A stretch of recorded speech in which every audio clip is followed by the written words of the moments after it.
Hello, everybody. Welcome to another episode of Georgia Recruiting Rumors versus Facts. I'm Blayne Gilmer alongside with Jed May and Trent Smallwood. We are the part of the UGASports recruiting staff here on UGAsports.com. And like we said, very excited to bring another episode. Jed, Trent, how's everybody doing tonight? Doing good. Doing good, man. Anchored down in Hoover.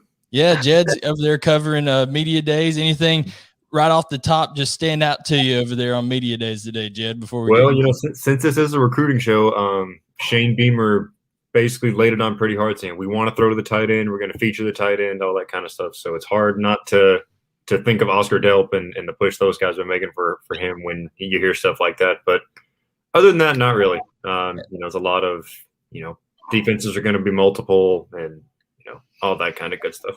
A lot of coach speak, but yes, Shane Beamer was writing a love letter to Oscar Delp today. Trent, I think you're pretty familiar. What'd you catch out of Beamer's statement today with Delp there? Did you catch any of that?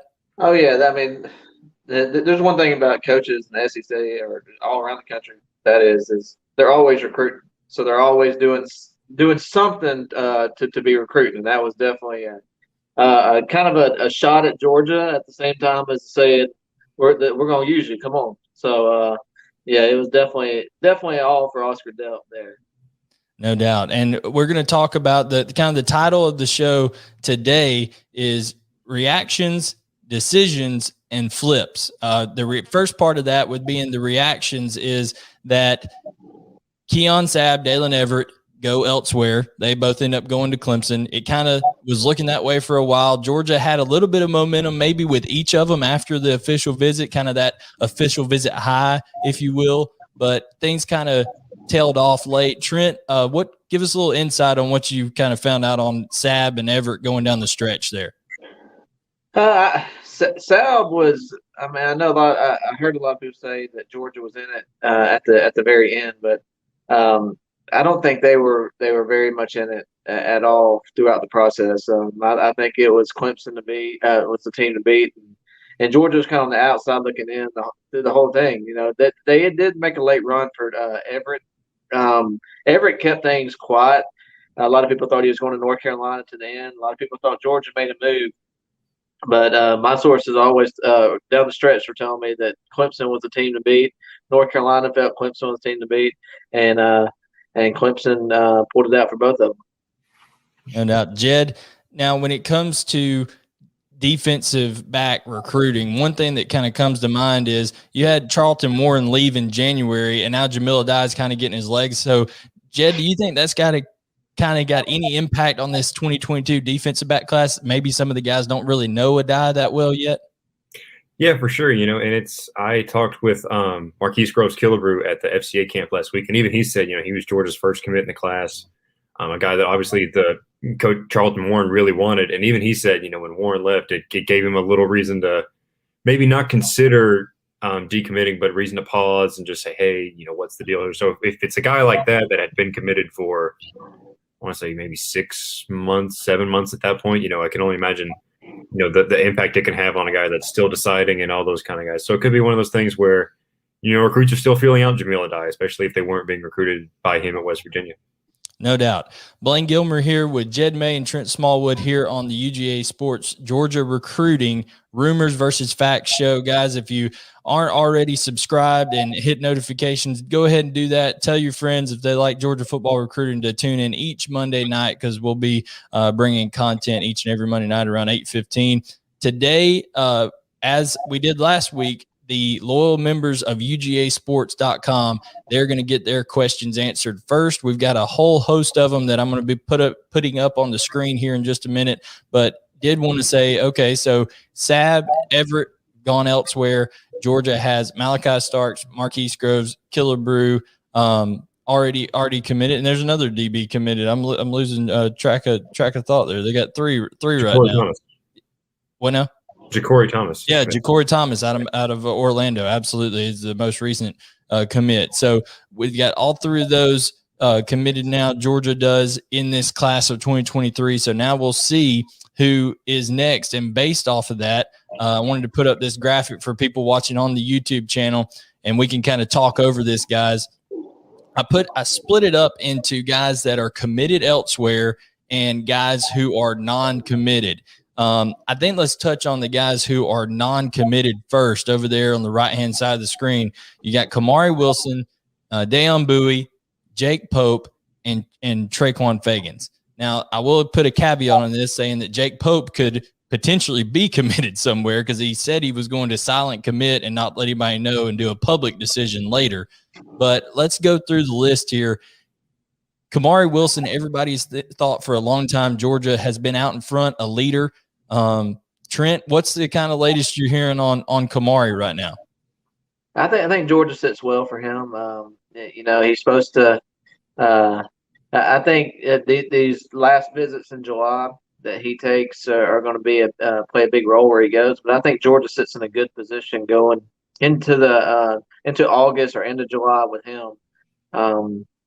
As far as the other three, the bottom two, I don't think you get either one of them go to Georgia, Pope or Fagans at this point, unless they make a late run at Pope. Bowie's still to be determined. I think there's a lot going on there, so I think that Bowie could be a kid that ends up in this class, but I think it'll be down the road.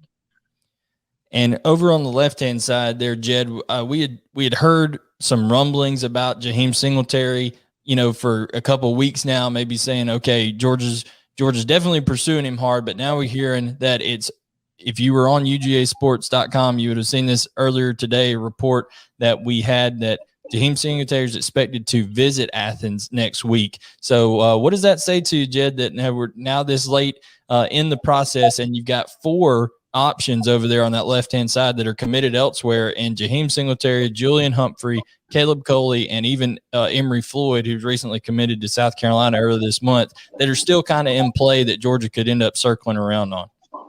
Well, it's always hard because, you look at some kids just, you get 5 official visits. Some kids want to use them all, and so there's always, I guess, that you have to keep in mind when talking about this kind of thing. But I think Singletary, like you said, it's a guy who he wants to be in Athens. He wants to make a trip. He's spoken highly of the coaching staff already. And then you look at Julian Humphrey, who just got an offer from Georgia. I want to say it was maybe Tuesday, Wednesday, Thursday, sometime last week. Mm-hmm. So I don't know. I think, I think there was maybe rumors of him being in Athens at some point, and he got the offer and he posted pictures and all that kind of stuff. Yeah. So I think there's some momentum building there. I don't think, at this point to him being already committed, Georgia would have extended an offer if there wasn't at least some kind of interest there.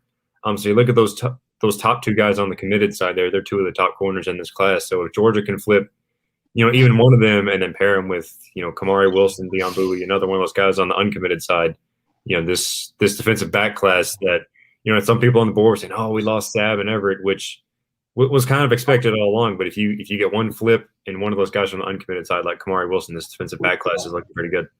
No doubt. And as we promised here, now we're going to go ahead and get to our questions, and there will be plenty more about the defensive backs, and we'll get to that in just a minute. Also, offensive line stuff coming up here as well. But I'm going to go ahead and put that first one up, and Jed, you're kind of our resident question reader here, so go ahead and hit our number 1 question submitter so far is Mr. Pine Tree. Yes, certified fresh from Pine Tree. It says, better chance for Singletary or Humphrey at cornerback? So just talking about those guys, the only reason I'm going to say Humphrey right now is because, one, he's been on campus. He's done he's had the whole experience there in Athens, and that offers come out, and he's not been bashful about kind of promoting what's going on with him in Georgia, whereas Singletary is keeping things much more low key. Trent, is that kind of the feeling you get of those 2? Yeah, I think you have an ace in the hole out of Singletary. I think, Todd Hartley is excellent at recruiting that area. He's well known in that area, and I think he has great relationships in that area. And I think that's kind of a working in Georgia's favor for him. But yeah, I think the Humphrey kid would probably be just saying who could flip is probably the Humphrey kid, but Singletary is somebody to watch definitely as a late flip that could happen, just under the radar type deal. I think Georgia's just got to continue getting them on campus. When you say late, are you talking more into the season or like right at signing day time, you think? I was thinking more. He seems like the type of kid that might keep it under the radar until December. Okay. You just never know. I don't know much about the Singletary kid. I haven't really spoken to him, but just the way he kind of keeps things quiet in the process, I could just see something going down late in the process with him. Absolutely. Jed, I'll read this next question because you're kind of our resident expert on one of these players involved here. This is from R. Herschel Walker. Do you see Carlton or CJ Madden and Jacob Hood in this class? So, Jed, you've been following Mr. Hood pretty closely. You've been communicating with him. What is your vibes right now? We're not saying he's putting in a future cast right now, folks. This is not legally binding here with Jed, but we're saying as of now, if it were today, what do you see for Jacob Hood? It's tough because, and I know this sounds terrible because I'm trying to hedge my bets either way, but it's really tough for Jacob right now because I think talking with him, there's things that stand out about Georgia. He really likes Matt Luke. He likes the pedigree of linemen that Georgia sent to the NFL, but he also really likes the coaching style of Miami offensive line coach Garen Justice. He's kind of a more laid back, kind of not quite the yelling and screaming type, which I think really stands out to Jacob because, that's kind of the same way he is. I know, Blayne, you were at the 5-Star Challenge. You kind of saw Jacob. He's kind of a more mellow, laid back guy. He's not the get in your face and, throw you down after the whistle, all that kind of stuff, like some of the guys we saw there. So I don't know. He does. I don't know. I think it's 50-50 right now with Jacob Hood. He does post a lot of stuff that he gets from Miami on social media. If that means anything, Miami might be pushing for him a little harder at this moment. But, obviously with Addison Nichols and Tyler Booker going elsewhere, Georgia could maybe double its efforts there. So that was a lot of talking basically to say it's the race is too close to call right now. Boo, Jed. Y'all can send your hate tweets to @JedMay_ right there on that. Trent, Carlton Madden, CJ Madden. What are maybe people? There's some of the people, especially on the UGAsports.com vault, that maybe aren't sold on CJ Madden. What are some things I need to know about CJ Madden and that why Georgia is so adamant about him being in this class? Well, I just think you look at him as he fits this 3-4 scheme very well. He's explosive off the edge. He's kind of what you're looking for. He just reminds me of the top prospect like Azeez Ojulari. He's just kind of flying under the radar for most of his process, and then he's going to shoot up in the rankings towards the end. I don't think he'll ever get to 5-star status, but Azeez Ojulari never got 5-star status, and he passed a bunch of 5 stars on the depth chart. So I just see him as an under the radar type guy that's going to come in, work hard, and he's got the whole skill set to be outstanding in that 3-4 edge at that jack linebacker position for the Bulldogs. Absolutely. And one thing people need to, I put out this on the vault the other day. And guys, if you're not a member of the vault, you can use UGA 30, that promo code at any time. You get 30 free day trial over there. So much information coming out. Another recruiting period about to open up. Make sure you do that. But on CJ Madden, guys, people need to realize Azeez Ojulari checked in at the combine 6'2.5", 239 pounds. CJ Madden right now is checking in at 6'4", 240 with an 81 or 82-inch wingspan. This is a player that has all the measurables and is right there. But definitely, I think it's looking good for CJ Madden in that to end up in the Georgia class. Jacob Hood, we're much more on the fence on there. Jed, go ahead and hit our next question there. Sandbar Bathroom, scary question. How hard are we pushing for Antonio Williams? Haven't heard much on him. Looks like he could be a Jermaine Burton clone. Well, I'll let Trent and Jed hop in on this in just a second. I will say I've not heard myself nearly as much about Antonio Williams as I have receivers such as Shaz Preston out of Louisiana with a connection he has to Cortez Hankton there. Georgia's going to have to fight hard for to get somebody like that out of the state of Louisiana. Even Jaden Gibson as of late, Luther Burden trying to flip him. But Trent, I know Antonio Williams is someone that they really like out of Irmo, South Carolina. Yeah, I mean, they definitely liked him. a couple months ago, I heard a lot more about Antonio Williams as far as Georgia. Recently, there hasn't been much about him. There's been a lot more wide receivers pop out that Georgia's shown interest in. But I'll definitely have to check in on Antonio Williams. I haven't heard that name lately, so yeah, that's definitely interesting because I know that Georgia loved him a couple months ago. So yeah, I'll check back in there. Absolutely. All right, Jed, hit our next one here. Oh, this says, how much did UGA's recruiting board really change at camp / in-person evaluations coming off the limited evaluations from last year? Jed, anybody that sticks out to you right off the bat of guys that I've got one in mind, but what about you in terms of anybody that maybe really popped after those in-person evaluations came around off that COVID recruiting? I mean, honestly, I think a guy, and this, I might be stealing a name, but a guy like CJ Madden that we just talked about, a guy that you see, coming in and looking like Azeez Ojulari, and I saw him at that 7-on-7 I mentioned earlier, and he's one of those guys where, being a guy that hasn't met a lot of these recruits before, you show up at these camps, like, okay, where's the Georgia target? Where's the guy I'm looking for? And then you look on the field, like, oh, that's the guy that's bigger than everyone else, the middle linebacker. That's who I'm looking for. I think maybe too, a guy I remember talking to was Sam Mbake. He showed up, a really athletic kid. He jumped to 10.7, I think, in the broad jump. That he didn't jump, pun intended, to the top of Georgia's receiver board, thanks to that. But that's a type of thing that gets you on the coach's radar. If he has a big season this fall for North Cobb, that obviously shoots you on the leaderboard. So guys like that, just a chance to get in front of the coaches and, do things that you can't do over Zoom, I think it's helped a couple guys like that. Absolutely. One that stands out to me is Jakkor Thomas. Jakkor Thomas was really not on anybody's radar that much. I mean, he had some interest early on, maybe in his recruiting process from Georgia, but he's there working out with Jamil Adai. Will Muschamp's kind of there over to the side watching, and all of a sudden Jakkor Thomas sees Will Muschamp get out his cell phone, and before you know it, Kirby Smart's down there on the field, and all kind of stuff It escalated very quickly, as they said on Anchorman. So, it got serious in a hurry, and that's a player that really blew the Georgia staff away. Trent, anybody that's kind of helped themselves out in this evaluation process? I mean, I don't know about how. I just think the whole defensive line board just has shifted a lot, since December, since it all started.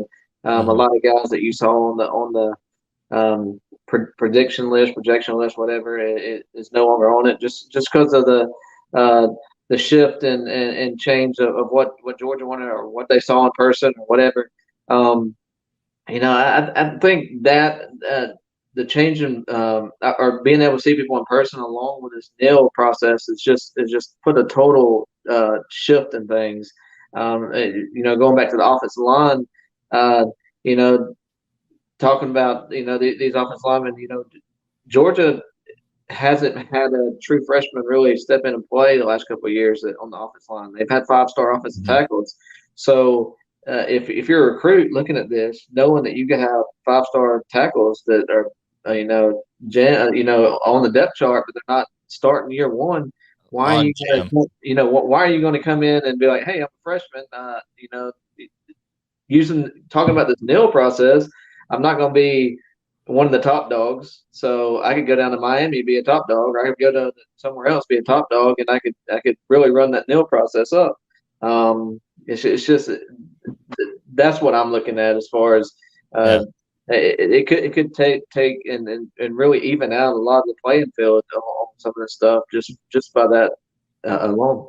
Oh, no doubt. No doubt. Here on the UGA Sports YouTube channel, guys, this is Georgia Recruiting Rumors versus Facts. We try to answer as many of the questions as our loyal UGAsports.com members submit to us each Monday. And we're kind of going through those right now. Got a few more here from Mr. DeBus. Sorry, I got like a gnat or fly flying around me, guys, so I don't have some kind of, syndrome here or something. I'm just trying to get rid of this gnat in front of my face. But DeBusk 2310, where do you see this class finishing rankings wise? Give a percentage for each on if they end up in our class. Burden, Shaw, Nolen. Thanks in advance for doing the show. DeBusk, we're happy to do it.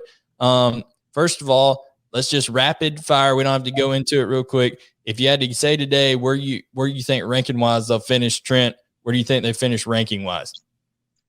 I've learned my lesson. I'm not going to bet against Kirby not finishing the top 5. It's just I think he's going to finish in the top 5. Where at the top 5, I'm not really sure. I think it's going to depend on if Georgia's able to land the Shaw, the big 5-star guys. But at the end of the day, I think that they're going to land themselves in the top 5, and I think it depends on the play on the big boys is where exactly they'll finish. But I would say somewhere around 3 or 4 right now. Jed? Fourth. Yeah, I like that call, Trent. I think in the 3 to 4 range. I think teams like even Penn State, who the rich may get richer here soon, and Oklahoma and teams like that are really hitting it hard right now. I think that could be teams that'll be hard to catch. But I'm gonna say 3 right now. And then Burden, Shaw, and Nolen, I'll give a percentage of, I'm gonna say Burden, because he's committed elsewhere, 40%. I'm going to say Shaw. I'm going to give Georgia I just think there's momentum there, right now with North Carolina. I'm going to say that they're Georgia 48%. I'm going to give North Carolina 52%. And then I'm going to say Nolen 65%. That's my 3 on those. Jed, what's your percentages on those guys? Let's see. I'll go Burden 27. Although that goes up with a big passing performance against Clemson and Florida, Auburn, some of the better defenses they're going to face. Shaw, like I said, it seems like Nolen more likely than Shaw right now, so I'll go Shaw at 38.5. Jed's going low, and Nolen at 71.4%. All right, Trent, give your percentages. Exactly. I do think that Georgia stands the best chance to land Walter Nolen. I would say, but there's more than 2 teams involved. Yeah. So I won't say somewhere around 60%.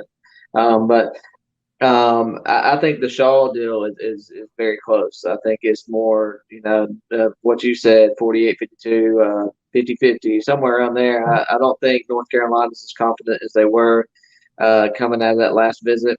I think Georgia had a very good visit. I think Trey Scott's done a good job there, and I think that along with Dan Lanning and that bunch right there too. So I don't feel – I'm not going to say Burden. I would say more like 25-30%, but I do think that Shaw and Nolen are very much in play for Georgia right now.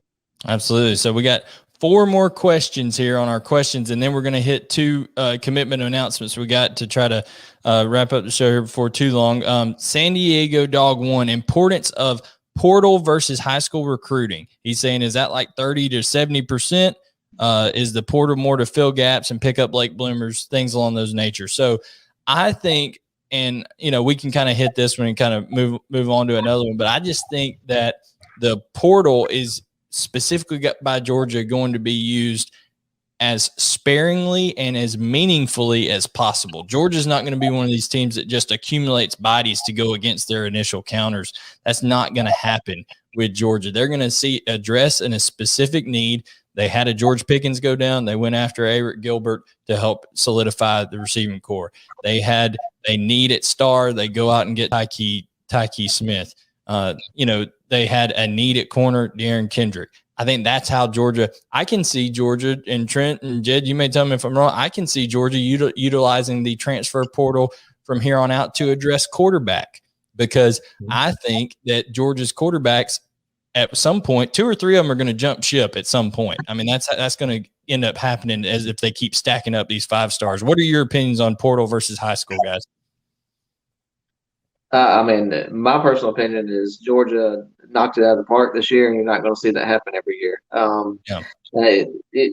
First of all, you're not going to see you're coming off a COVID year where players were looking to get elsewhere or come back home or do other things, and I don't think you're going to see that happen again. And but I do think, like you said, they're going to use it to fill needs. They're going to use it to just fill key roster spots. But I don't think you're going to see the 5-star Eric Gilberts, Tyke Smiths. I don't think you're going to see those in there every year. And I definitely don't see Georgia knocking out of the park like that every single season. No doubt. Jed, I'm going to let you go first on our next question here. This is from Scuffletown Dog, who actually called into the call-in show on Sundays. So if you don't call in on the call-in show, you can submit questions here, but Scuffletown Dog's hitting it both ways. 3 picks, one different from each of us that you believe are possibilities for the 2022 class, and what are your thoughts on how they would perform at Georgia? So, Jed, if you had to nail down a guy that you say is going to end up in Georgia's class, somebody you really like and how you think they'll perform at Georgia, who would you go with? Let's see. I'll still a guy you're close with playing pick CJ Madden. Just spoke with him this week. He's on my mind. I think I really, when we were talking about it a minute ago, we mentioned the size. I think something too is just his athleticism. He's playing middle linebacker for North Cobb. He's a guy that's really athletic. He uses his speed. That's what he told me his biggest asset was using his speed to get around defenders, or offensive linemen that he's going against. So that's a guy who, if he gets in, especially if he ends up enrolling early, I don't know, Blayne, if he's mentioned that to you or not, but if he enrolls early and has a spring to work with the coaching staff, a guy that, could, especially with all Georgia, could lose after this season, an outside linebacker could maybe work his way, maybe not into a starting role per se, but, into a contributing role maybe for 2022, 2023. Yeah, the one I'm gonna go with is Oscar Delp. I know that Shane Beamer is, trying to, like I said, just spouting love notes to Oscar Delp up there at the SEC Media Days, but I just think Oscar Delp is going to end up being a Georgia Bulldog, and I do believe that Georgia's done enough there to show him how they will use him specifically. And I think one thing that people need to keep we lost Trent there, but one thing that people need to keep in mind is that I think you watch very closely how Eric Gilbert's used, because Oscar Delp's body is going to continue to grow, and Oscar Delp is a extremely gifted route runner and uses his hands real well to catch the football. He doesn't let it get to his body. I think Eric Gilbert is going to be used in a fashion that you're going to see Brock Bowers and Oscar Delp possibly used going forward. So when we get Trent back here, we'll hop back in there on that one. We got 2 questions here, and then we'll get to the decisions coming up. Captain, is it fair to say all these new bells and whistles, state-of-the-art equipment, didn't turn out to be what many thought, with prospects falling all over them and lining up to commit? Still don't see Trent there, but we'll keep trying back on that. So, Jed, what do you think? Is that a fair assessment, saying that the bells and whistles, the new facilities, didn't quite pay off like people thought they would? I mean, I think the expectation maybe might have been a little too high for these coming into June. I think the expectation of, kids are going to walk in and see this giant weight room and, the buffet, whatever they've got in there. They don't let us media types in there to see it, but I think that the expectation that there would be kids just, silently committing, shaking hands with Kirby Smart as they walked out the door and to get on the plane was a little bit, excessive maybe is the right word. I think that's something that'll build over time. That's something that puts Georgia on par, because you got to think now, the whole reason that there was the push to get this facility done in the first place was to put Georgia on par with the Clemsons and the Alabamas and the, Michigans, Ohio States, whatever. So I think that's something that'll pay off maybe more in the long run, but I think looking at a month and a half span or whatever, it's not that kind of immediate impact maybe move that I think some people thought it would be. That's not to say that the new facility is not impressive or anything like that. I just think it's not that kind of move. There he is. There he is.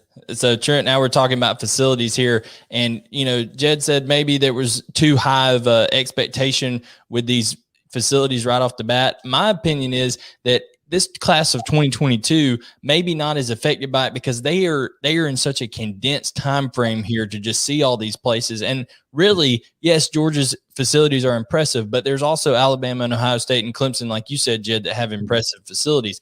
I think that one of the biggest things for these facilities that was pitched is phase 2, phase 3 for the classes of 2023, 2024 is where that's going to be a big deal. Trent, what's your opinion of Captain seems to think that our facilities, the University of Georgia's facilities, let down these recruits?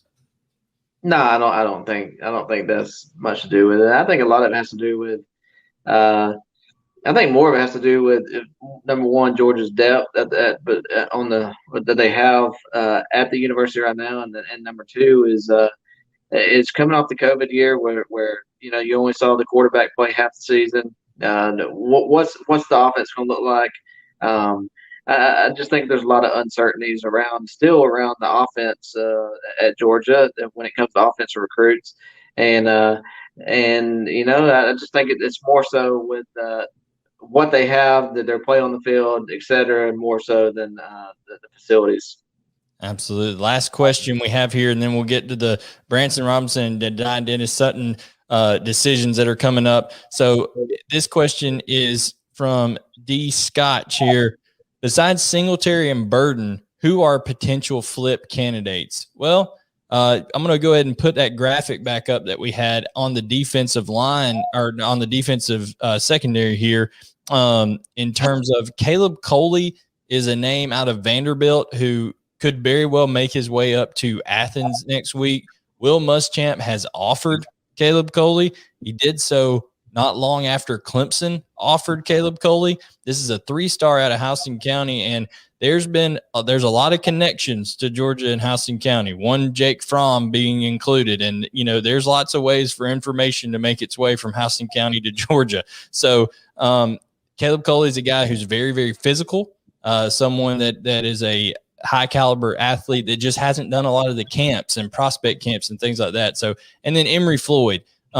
Trent, you've seen Emery Floyd, kind of over time here. What is your opinion of Emery Floyd and kind of his progression as a player? I think he's a very good center field type safety. Can play in the box.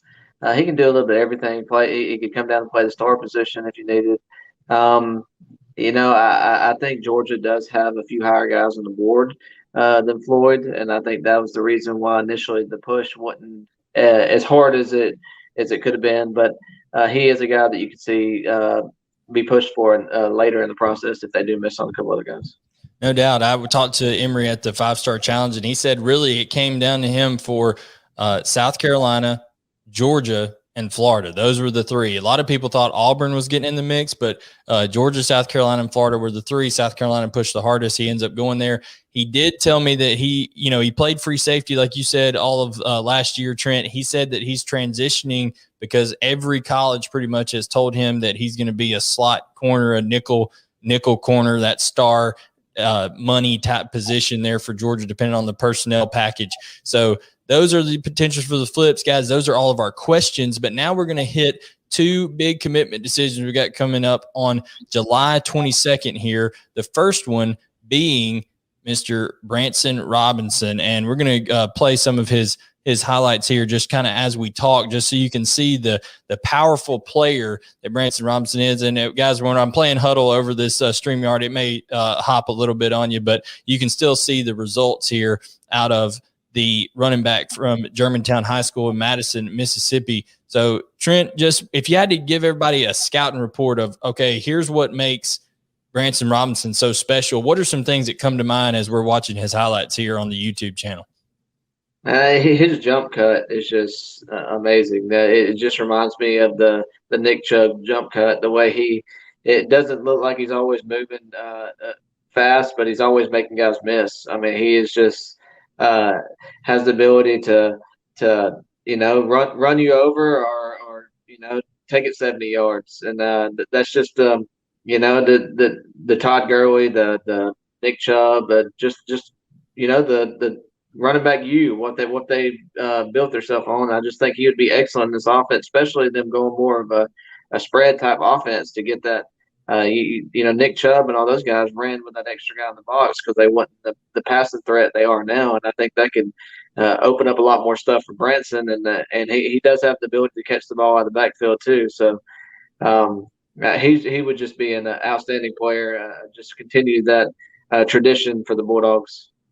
Yeah, one thing that impresses me about Branson Robinson, as when I coached running backs in high school, you were always looking for that running back that could make movements, like you said, laterally and make cuts, but keep their shoulders square to the line of scrimmage. Because if they're keeping their shoulders square to the line of scrimmage, they're able to see, their head is lined up with their shoulder. They're able to see those openings, make those split second decisions. And I think Branson Robinson does that quite well. And of course, he has the speed to go along with that.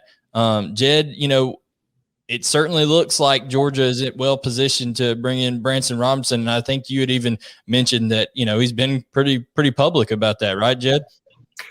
Yeah, this is, we talked on air or before we got on air, and it just seems like this is one of those commitments that has seemed like Georgia's been in front for a while. Alabama has been in there. He got that last official visit into Tennessee, and Tennessee people kind of thought that might have been making a charge there, but it's kind of seemed like it's been Georgia for a while now. Going back to what Trent said, he kind of even body type wise, to me, he looks a little like Nick Chubb. Just I don't know. He just looks like the guy to me. Just the balance and like you said, the way he cuts and moves, and it's another guy that it's like Trent. You mentioned it's RBU. It's the type of guy that they look for, the sort of complete package. And if he does end up committing, then it'll be just the latest in that string of backs that goes back to 2 Todd Gurley. Goes all the way back to Todd Gurley, like you mentioned, Trent. Yeah, so, that's coming up on the 22nd. Also, another decision is coming up on the 22nd. So that one may be more favorable to Georgia. This next one, we'll talk about it right here, but it's Dani Dennis-Sutton. And I did get that taught to me by his high school head coach. It is pronounced Dani. I was saying Dani here in my redneck, Georgia accent here, but it's not Dani. It's Dani Dennis-Sutton, and we're going to play some of it. This is actually highlights from his sophomore year because he didn't have many junior highlights listed here. Maybe in some COVID stuff going on up there in the Maryland area that prevented him from getting a lot of stuff on film. Who knows? But Dani Dennis-Sutton, a powerful edge guy. He played a lot with his hand in the dirt up there at his high school in Maryland. Actually, Dani himself lives in Delaware, but boards at a school in Maryland. So, Trent, you're kind of most familiar with this situation. What's kind of the latest with Dani going into his decision here? It seemed like, coming off the visits that Georgia really made a big run here. Even led for a little bit. That Georgia was selling him on that jack position. He became really close with Dan Lanning. As he went home and, over the last couple of weeks, I think it swung more towards Penn State. I think I would, I even put a prediction in for Penn State, last night. I just think that, he's been more familiar with Penn State in this process. Penn State's been kind of the team, ever since the beginning, and, Georgia kind of came in, stole the thunder, even, was the leader there for a little bit, but I think, he stays at Penn State and commits to them. Yeah, so maybe a tale of two highs and lows there for Georgia on the 22nd as things move along here. We love answering all these questions for you guys.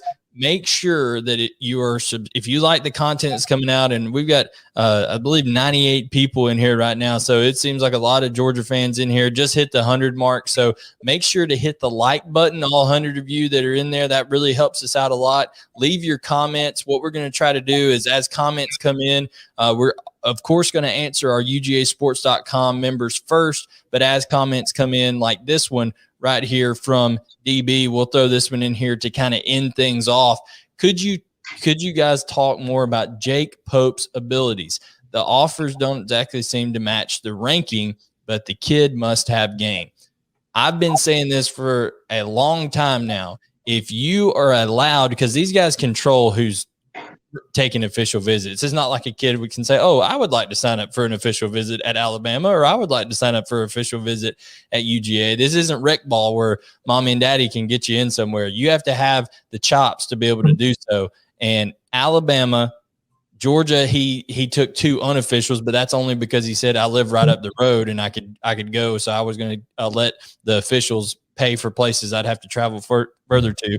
So Alabama, Notre Dame, Ohio State, North Carolina, when you've got those programs wanting you to come take official visits, Trent, you're you're a primetime player. Oh yeah, no doubt. I think Jake is one of those guys that have benefited from teams being able to see him in camp. We talked about that earlier. I think he is the guy that you're going to see his ranking start to rise because nobody knew much about him until all this this COVID stuff got over with. Teams started being able to get these kids in camps and see these kids, and I think Jake's really shot up the radar on some of these guys, and even he took some visits for camps before he started taking these official visits, and that's the main reason he got invited on these official visits. And I think you're going to see him commit to a big time school. I think Georgia. I honestly, I think Georgia should push harder here. I think Georgia should push to get him on an official visit, but he might be committed to another school before Georgia's able to get him on campus. And the last thing that I kind of take, and then we'll kind of leave everybody with this and let Jed get some sleep for, going to get in front of Kirby. Jed is going to just ask Kirby the toughest questions possible tomorrow. So if you want to get influence what question Jed is going to ask Kirby, you need to @Jed May _ on Twitter. Just hit it, just inundate him, throw it out there.